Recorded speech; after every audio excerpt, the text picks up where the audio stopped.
Hello friends, एक बार फिर से स्वागत है आपके अपने यूट्यूब चैनल जीके जोन में।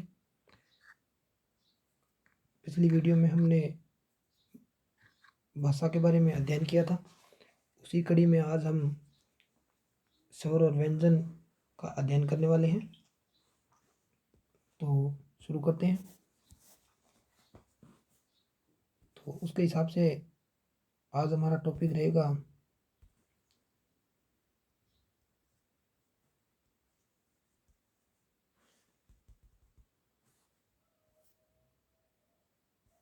वर्ण विचार।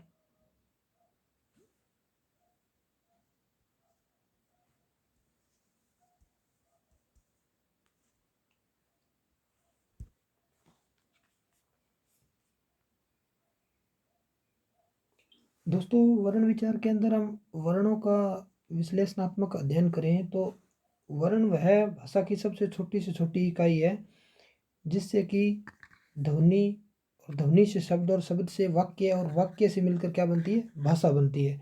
तो भाषा की सबसे छोटी से छोटी इकाई क्या होती है? वर्ण होती है। सबसे छोटी इकाई वर्ण। वर्ण वो होते हैं जिनका हम आगे विभाजन नहीं कर सकते।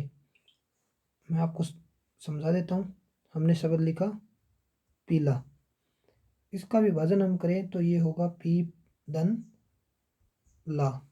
इनका आगे हम विभाजन करें तो ये होगा पे प्लस ई प्लस ल प्लस आ। इनका हम आगे विभाजन नहीं कर सकते तो ये हमारे क्या हो गए? वर्ण हो गए।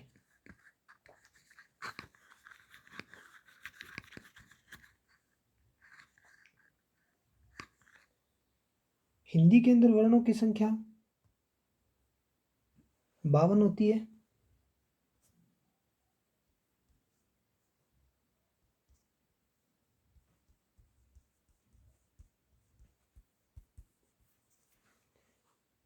इनका हम फिर से वर्गीकरण करें तो इनमें दो होते हैं स्वर और एक होता है दोस्तों व्यंजन।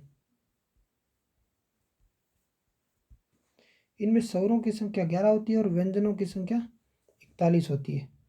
इन दोनों को मिलाकर योग करते हैं तो 52 होता है। तो हम यूँ कह सकते हैं कि वर्णों की संख्या 52 होती है और वर्णों के वर्गीकरण के पश्चात उसके दो भेद किए जाते हैं, स्वर और व्यंजन, जिनमें स्वरों की संख्या 11 और व्यंजन की संख्या 41 होती है। इनको हम क्रमबद्ध रूप से अध्ययन करें तो सबसे पहले हम लेते हैं स्वर। स्वर स्वर होते हैं ए, आ, ई, ऐ, उ, ऊ, री, ए,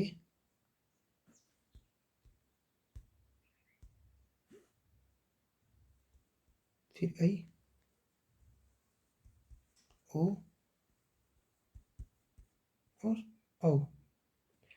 अब हम स्वरों का आगे वर्गीकरण करें तो स्वर दो प्रकार के होते हैं। एक हो गए ह्रस्व और दीर्घ। वैसे तो स्वरों के 3 प्रकार होते हैं। एक प्लुत और होता है, पर वो इतना महत्वपूर्ण नहीं है, तो हमें मुख्य रूप से दो को ही पढ़ना है। ऐसे प्लुत भी आगे जब वर्गीकरण करेंगे तो आएगा। तो इनके अंदर आता है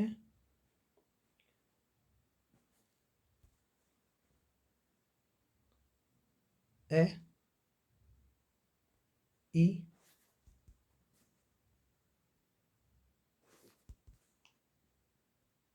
ऊ और अपना री। फिर दीर्घ में देखते हैं तो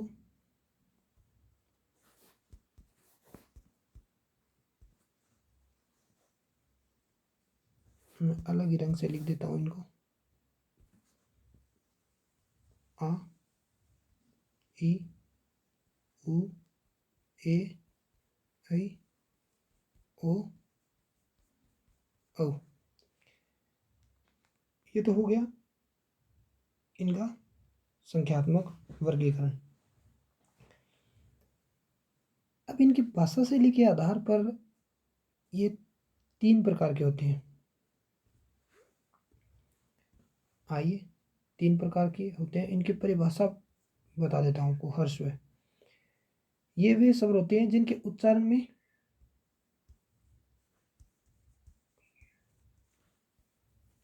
कम समय लगता है। फिर दूसरा होता है दीर्घ, ये वे स्वर होते हैं जिनमें ह्रस्व से अधिक समय लगता हो।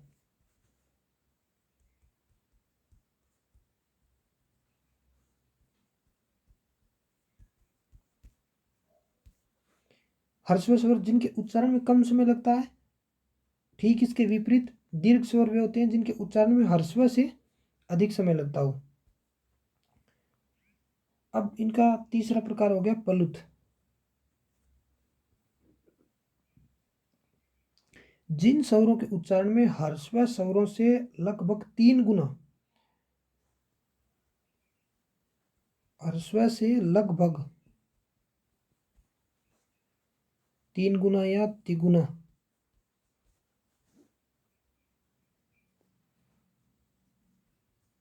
समय लगता हो, वे क्या होंगे? प्लुत स्वर होंगे। जैसे ओम।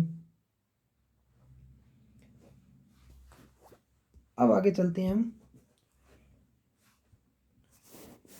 मात्रा के आधार पर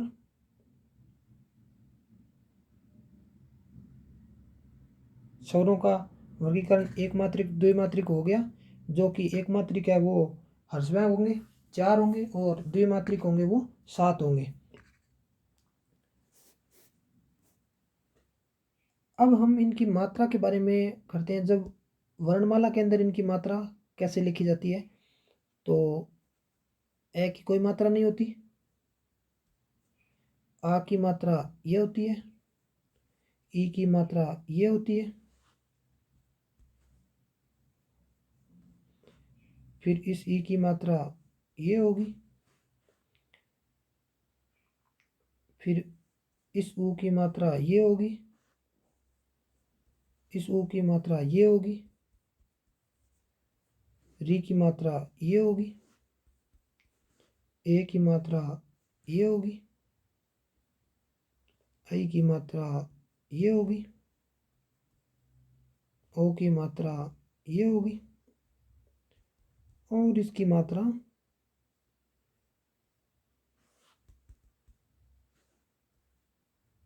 ये होगी।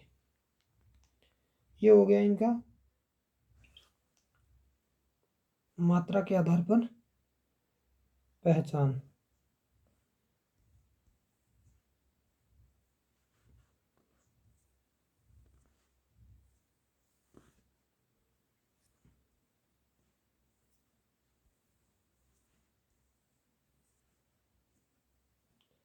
इसकी कोई मात्रा नहीं होती।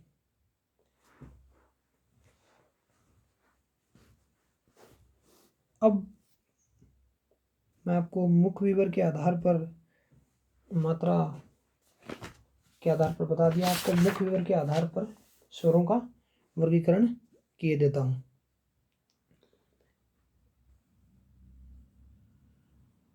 मुख्य विवर के आधार पर वर्गीकरण। मुख्य विवर के आधार पर वर्गीकरण में सबसे पहले हम पढ़ेंगे संवृत। संवृत में आएगा ई, ई, उ और उ। एक आ जाएगा अपना री। 2 नंबर पे आएगा अर्धवर्ध, अर्ध संवर्ध। इसमें आ जाएगा अपना ए, और एक आ जाएगा अपना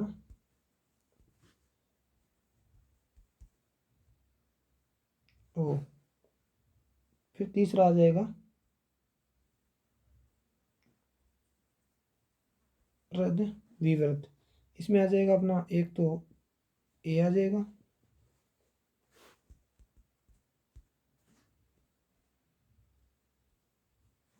एक आ जाएगा अपना ए आ जाएगा, एक आ जाएगा ओ आ जाएगा। फिर है अपना विवर्त। विवर्त के आधार पर आ जाएगा केवल और केवल आ, जिसको बोलने में लगभग हमारा मुंह खुला रह जाता है। तो विवर्त का ये भी मतलब हो सकता है एक खुला। विवर्त का अर्थ भी खुला होता है। जस्ट आगे चलते हैं हम। आगे हम व्यंजनों का अध्ययन करते हैं। व्यंजन, व्यंजन किसे कहते हैं? व्यंजन वे वर्ण होते हैं जिनको उच्चारित करते समय स्वरों की सहायता लेनी पड़े। व्यंजन जिनके उच्चारण में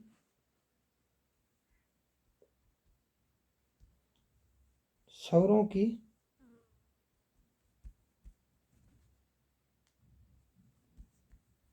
लेनी पड़े, व्यंजन कहलाते हैं।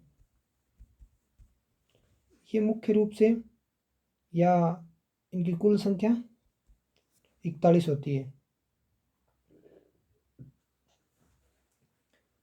आगे हम इनके प्रकार के बारे में बात करें तो ये 5 प्रकार के होते हैं।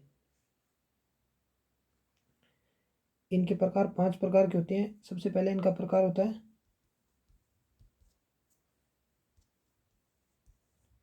स्पर्श व्यंजन।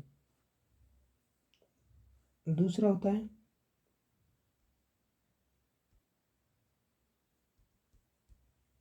अंतस्थ व्यंजन। तीसरा होता है ऊष्म व्यंजन। चौथा होता है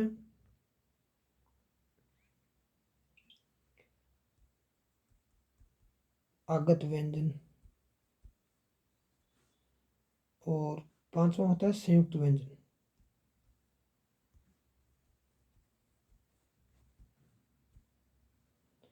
ये इनके क्या होते हैं? 5 प्रकार। अब सबसे पहले हम स्पर्श व्यंजन का अध्ययन करते हैं।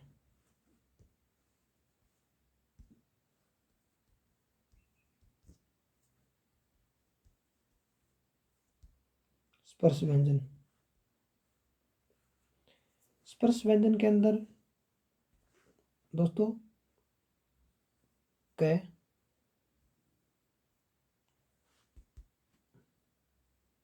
ख, ग, घ, ड़, च, छ, ज, झ, ञ, ट, ठ, ड, ढ। थोड़ा सा ठीक लिख देता हूँ मैं। ढ, ण, त, थ, द, ध, न, प, फ, ब, भ, म तथा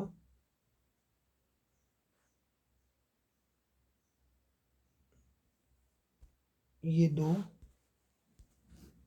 अलग से। इनको उच्चित व्यंजन कहते हैं।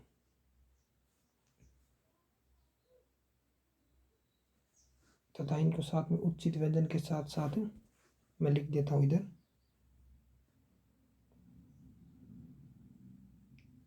उच्चित या द्विगुण।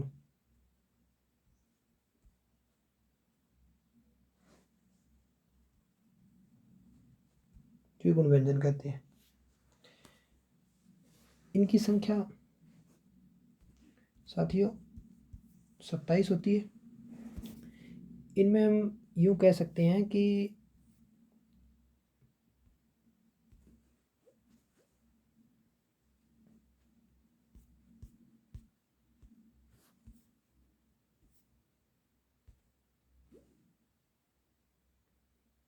क वर्ग, च वर्ग, ट वर्ग, त वर्ग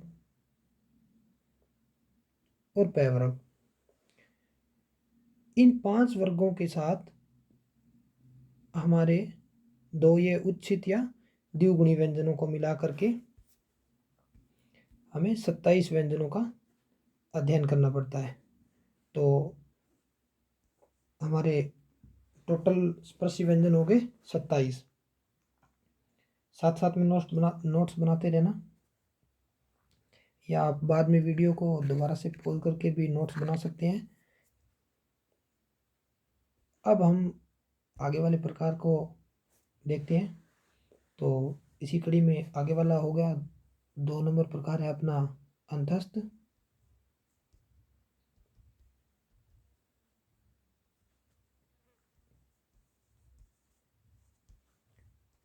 अंतस्थ व्यंजनों की संख्या है वो 4 होती है, जो कि य, र, ल और व होते हैं। अब 3 नंबर पढ़ते हैं हम ऊष्म व्यंजन। इनकी भी संख्या 4 होती है। ये होती है साथियों स,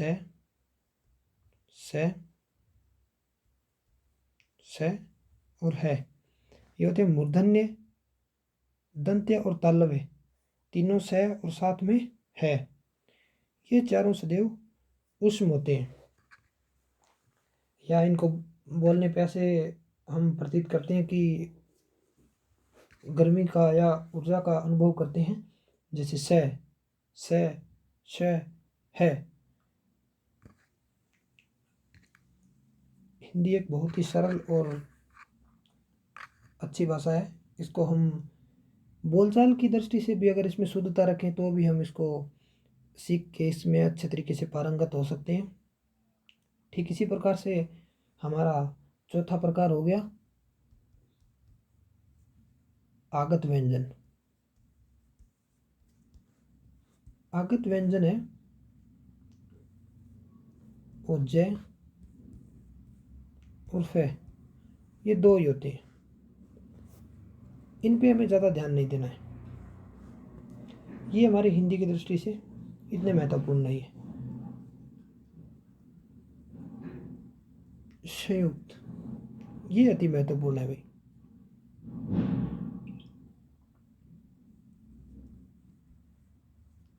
कुछ एक विद्यार्थियों को तो यह भी मालूम नहीं होगा कि इनको मोबाइल फ़ोन के कीबोर्ड में कैसे लिखते हैं। वो तो फिर बोल के ऐसे वॉइस टाइपिंग करके जुगाड़ करते होंगे, लेकिन इनका अध्ययन करके हमें अच्छे से ज्ञान होना चाहिए। तो संयुक्त व्यंजन होते हैं 4। इनका मैं आगे की स्लाइड में अच्छे से बताता हूँ आपको नए पेज पे।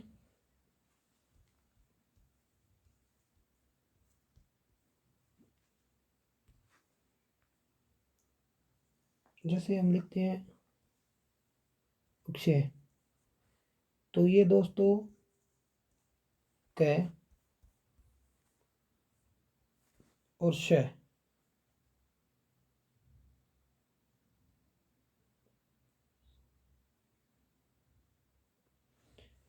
और एक लिखते हैं हम त्रय। इसको हम लिखते समय ऐसा लिखते हैं, लेकिन ये बनता इन दो से है। फिर लिखते हैं हम ये, इनको लिखते समय हम ऐसा लिखते थे, लेकिन ये बनता किससे है, आधा ज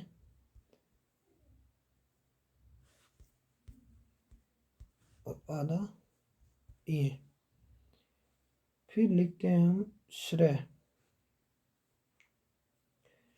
श्रेय बनता है शय और रे से। दोस्तों ये अच्छे से बनाने आने चाहिए, क्योंकि यही प्रश्न हमें पेपर में कहीं ना कहीं अटका के छोड़ता है।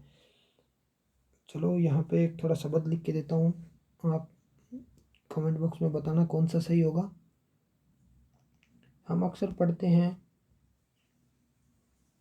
कि उसने श्रृंगार किया।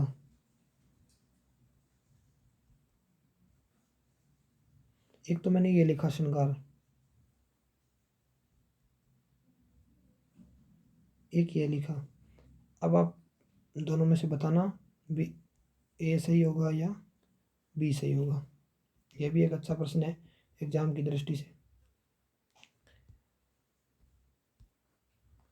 इसी कड़ी में हम आगे चलते हुए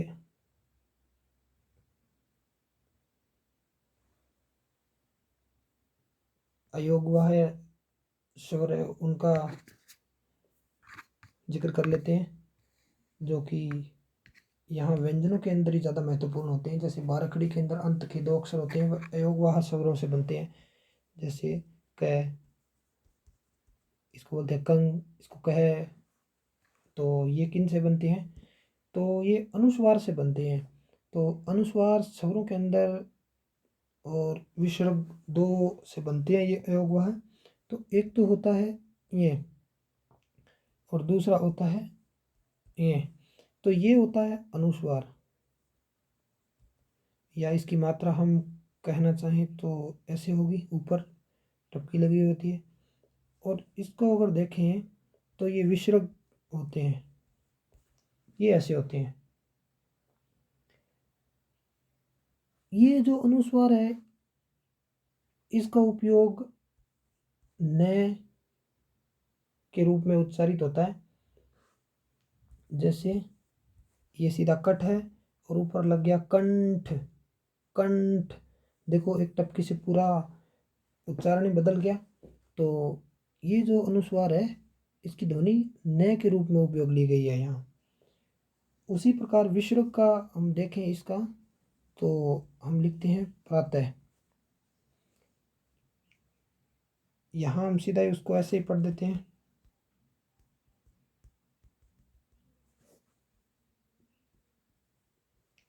प्रातः, प्रातः। अब इसको हम पढ़ते हैं प्रातः, प्रातः। एक उदाहरण और लिख देते हैं इसका, टपकी लग गई, पीछे विसर्ग लग गया, तो इसको बोलते हैं अंतः। तो ये इस प्रकार से पूरा अर्थ ही बदल जाता है इनका। तो इस प्रकार से स्वर और व्यंजनों का वर्गीकरण किया हमने आज, और इनका अच्छे से अध्ययन करना। और कल हम इसी कड़ी में आगे एक नए टॉपिक के साथ नई शुरुआत करेंगे, जो कि इनके बगैर संभव नहीं है, स्वर और व्यंजनों के बगैर संभव नहीं है। तो आप इनका अच्छे से अध्ययन करना, और किसी भी प्रकार का कोई प्रश्न हो तो कमेंट बॉक्स में लिखना, मैं अवश्य उसका जवाब देने का प्रयत्न करूँगा। और क्योंकि आप सभी अवगत हो कोरोना काल चल रहा है, तो अपने घर में रहिए, क्वारंटाइन होना न पड़े, इसीलिए पहले से ही कोरोना का बचाव करके घर में सुरक्षित रहिए, मस्त रहिए, स्वस्थ रहिए।